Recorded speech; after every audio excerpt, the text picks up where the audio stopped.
ตกแล้วค่ะตกอีหลีฝนตกอีหลีจำพามันห่อนค่ะห่อนแน่เนาะค่ะช่วงกลางเว้นเนาะค่ะห่อนแห้ง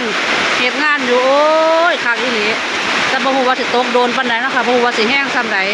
แต่ว่าตกมาซ้ำนี่ก็ดีใจแล้วเนาะค่ะพี่น้องค่ะได้ยินเสียงฝนบ่บรรยากาศหน้าบ้านได้ค่ะนี่บ่กล้าออกไปถ่ายข้างนอกดอกฟ้าห้องฟ้าเหลี่ยมเนาะค่ะเนาะบรรยากาศหน้าบ้านของคุณยายค่ะดีใจน้ำข่อยบ่ดีใจน้ำย่ายบ่จ้ะฝนตกลงมาแล้วเศร้าฮ้อนแล้วเด้รู้สึกนอนหลับฝันดีดอกขึ้นนี่อากาศมันเย็นกับพี่น้องค่ะอากาศเย็นแท้ๆเอาตกแห้งๆผู้คนกับต่อจอบไต่อึ้งคนกับสิไปไต่อึ้งเนาะค่ะเฮาบ่ได้ไปเฮากัน